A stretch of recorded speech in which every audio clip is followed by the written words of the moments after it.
ओम नमो भगवते वासुदेवाय। श्रीमद् भागवत महापुराण प्रथम स्कंद अध्याय 19। परीक्षित का अनशन व्रत और शुकदेव जी का आगमन। सूत जी कहते हैं, राजधानी में पहुंचने पर राजा परीक्षित को अपने उस निंदनीय कर्म के लिए बड़ा पश्चाताप हुआ। वे अत्यंत उदास हो गए और सोचने लगे, मैंने निरपराध एवं अपना तेज छिपाए हुए ब्राह्मण के साथ अनार्य पुरुषों के समान बड़ा नीच व्यवहार किया। यह बड़े खेद की बात है। अवश्य ही उन महात्मा के अपमान के फलस्वरूप शीघ्र से शीघ्र मुझ पर कोई घोर विपत्ति आवेगी। मैं भी ऐसा ही चाहता हूं, क्योंकि उससे मेरे पाप का प्रायश्चित हो जाएगा और फिर कभी मैं ऐसा काम करने का दुस्साहस नहीं करूंगा। ब्राह्मणों की क्रोधाग्नि आज ही मेरे राज्य, सेना और भरे पूरे खजाने को जलाकर खाक कर दे, जिससे फिर कभी मुझ दुष्ट की देवता और गौओं के प्रति ऐसी पाप बुद्धि ना हो। वे इस प्रकार चिंता कर ही रहे थे कि उन्हें मालूम हुआ ऋषि कुमार के शाप से तक्षक मुझे डसेगा। उन्हें वह धधकती हुई आग के समान तक्षक का डसना बहुत भला मालूम हुआ। उन्होंने सोचा कि बहुत दिनों से मैं संसार में आसक्त हो रहा था, अब मुझे शीघ्र वैराग्य होने का कारण प्राप्त हो गया। वे इस लोक और परलोक के भोगों को तो पहले से ही तुच्छ और त्याज्य समझते थे। अब उनका स्वरूपतः त्याग करके भगवान श्री कृष्ण के चरण कमलों की सेवा को ही सर्वोपरि मानकर आमरण अनशन व्रत लेकर वे गंगा तट पर बैठ गए।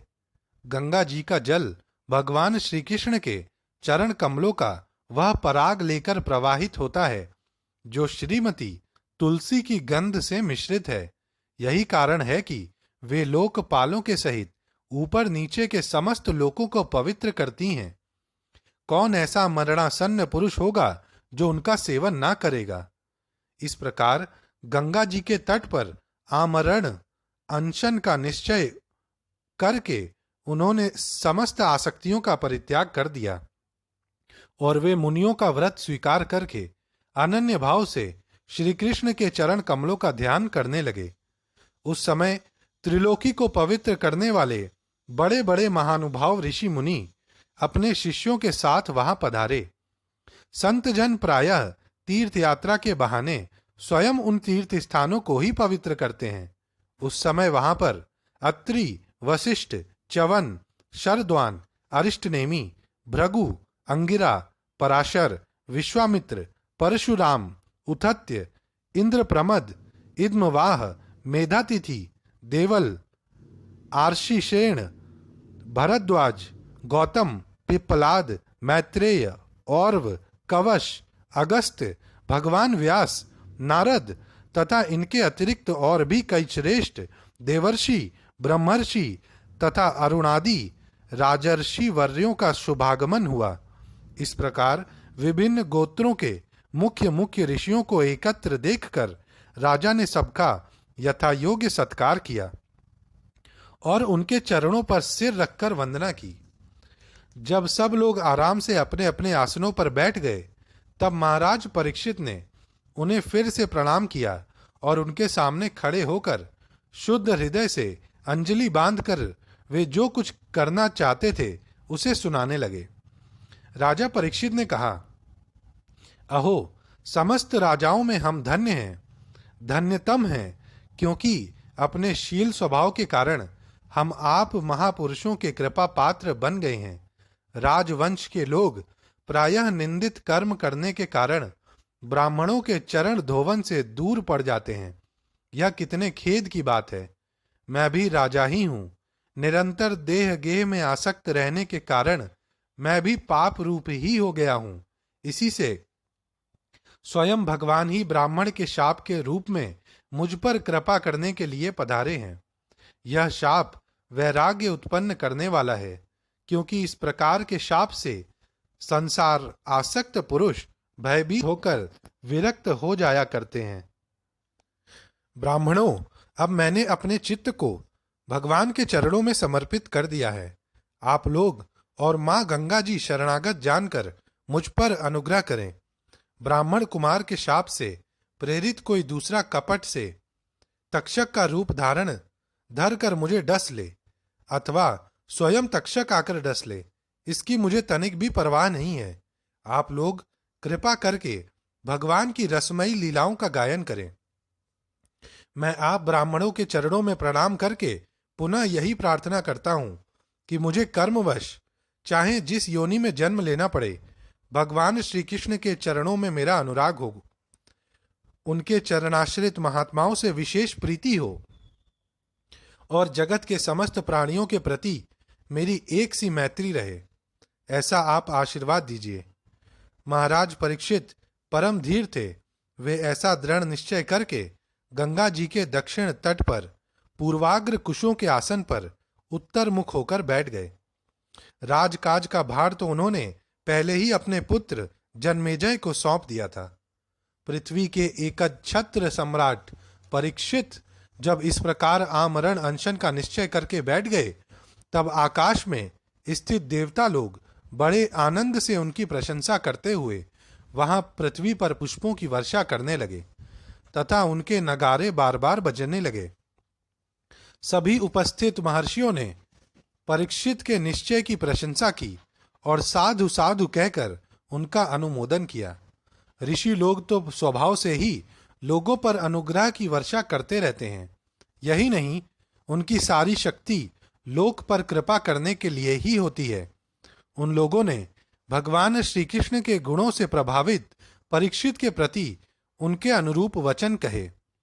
राजर्षि शिरोमणे, भगवान श्री कृष्ण के सेवक और अनुयायी आप पांडु वंशियों के लिए यह कोई आश्चर्य की बात नहीं है, क्योंकि आप लोगों ने भगवान की सन्निधि प्राप्त करने की आकांक्षा से उस राज सिंहासन का एक क्षण में ही परित्याग कर दिया, जिसकी सेवा बड़े बड़े राजा अपने मुकुटों से करते थे। हम सब तब तक यहीं रहेंगे जब तक ये भगवान के परम भक्त परीक्षित अपने नश्वर शरीर को छोड़कर माया दोष एवं शोक से रहित भगवत धाम में नहीं चले जाते। ऋषियों के यह वचन बड़े ही मधुर, गंभीर, सत्य और समता से युक्त थे। उन्हें सुनकर राजा परीक्षित ने उन योग युक्त मुनियों का अभिनंदन किया और भगवान के मनोहर चरित्र सुनने की इच्छा से ऋषियों से प्रार्थना की। महात्माओं, आप सभी ओर से यहां पधारे हैं। आप सत्यलोक में रहने वाले मूर्तिमान वेदों के समान हैं। आप लोगों का दूसरों पर अनुग्रह करने के अतिरिक्त जो आपका सहज स्वभाव ही है, इस लोक या परलोक में और कोई स्वार्थ नहीं है। विप्रवरों, आप लोगों पर पूर्ण विश्वास करके मैं अपने कर्तव्य के संबंध में यह पूछने योग्य प्रश्न करता हूं। आप सभी विद्वान परस्पर विचार करके बतलाइए कि सबके लिए सब अवस्थाओं में और विशेष करके थोड़े ही समय में मरने वाले पुरुषों के लिए अंतःकरण और शरीर से करने योग्य विशुद्ध कर्म कौन सा है। उसी समय पृथ्वी पर स्वेच्छा से विचरण करते हुए किसी की कोई अपेक्षा न रखने वाले व्यास नंदन भगवान श्री सुखदेव जी महाराज वहां प्रकट हो गए। वे वर्ण तथा आश्रम के बाह्य चिन्हों से रहित एवं आत्मानुभूति में संतुष्ट थे। बच्चों और स्त्रियों ने उन्हें घेर रखा था। उनका वेश अवधूत का था। 16 वर्ष की अवस्था थी। चरण, हाथ, जंघा, भुजाएं, कंधे, कपोल और अन्य सब अंग अत्यंत सुकुमार थे। नेत्र बड़े बड़े और मनोहर थे। नासिका कुछ ऊंची थी। कान बराबर थे। सुंदर भौवें थी। इनसे मुख बड़ा ही शोभायमान हो रहा था। गला तो मानो सुंदर शंख ही था। हंसली ढकी हुई, छाती चौड़ी और उभरी हुई, नाभि भवन के समान गहरी तथा उदर बड़ा ही सुंदर त्रिवली से युक्त था। लंबी लंबी भुजाएं थीं। मुख पर घुंघराले बाल बिखरे हुए थे। इस दिगंबर वेश में वे श्रेष्ठ देवता के समान तेजस्वी जान पड़ते थे। श्याम रंग था। चित्त को चुराने वाली भरी जवानी थी।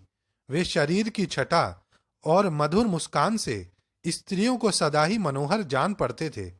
यद्यपि उन्होंने अपने तेज को छिपा रखा था, फिर भी उनके लक्षण जानने वाले मुनियों ने उन्हें पहचान लिया और वे सब के सब अपने अपने आसन छोड़कर उनके सम्मान के लिए उठ खड़े हुए। राजा परीक्षित ने अतिथि रूप से पधारे हुए श्री सुखदेव जी को सिर झुकाकर प्रणाम किया और उनकी पूजा की। उनके स्वरूप को ना जानने वाले बच्चे और स्त्रियां उनकी यह महिमा देखकर वहां से लौट गए। सबके द्वारा सम्मानित होकर श्री सुखदेव जी श्रेष्ठ आसन पर विराजमान हुए। ग्रह नक्षत्र और तारों से घिरे हुए चंद्रमा के समान, ब्रह्मर्षि देवर्षि और राजर्षियों के समूह से आवृत श्री सुखदेव जी अत्यंत शोभायमान हुए। वास्तव में वे महात्माओं के भी आदरणीय थे। जब प्रखर बुद्धि श्री सुखदेव जी शांत भाव से बैठ गए, तब भगवान के परम भक्त परीक्षित ने उनके समीप आकर और चरणों पर सिर रखकर प्रणाम किया। फिर खड़े होकर हाथ जोड़कर नमस्कार किया। उसके पश्चात बड़ी मधुर वाणी से उनसे यह पूछा।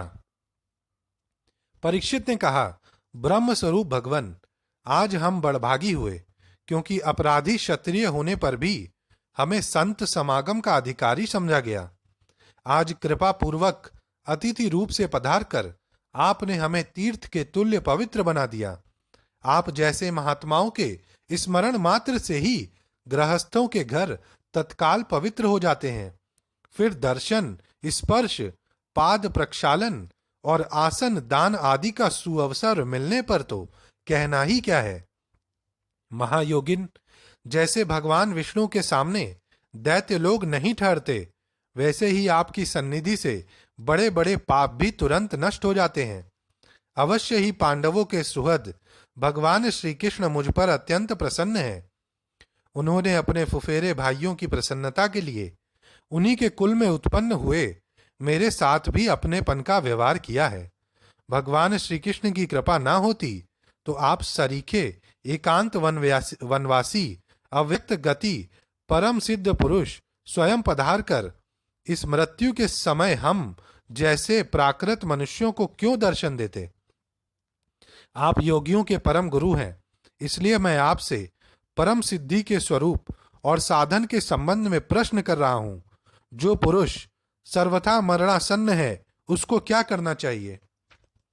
भगवन, साथ ही यह भी बतलाइए कि मनुष्य मात्र को क्या करना चाहिए। वे किसका श्रवण, किसका जप, किसका स्मरण और किसका भजन करें तथा किसका त्याग करें। भगवत स्वरूप मुनिवर, आपका दर्शन अत्यंत दुर्लभ है, क्योंकि जितनी देर एक गाय दूही जाती है गृहस्थों के घर पर, उतनी देर भी तो आप नहीं ठहरते।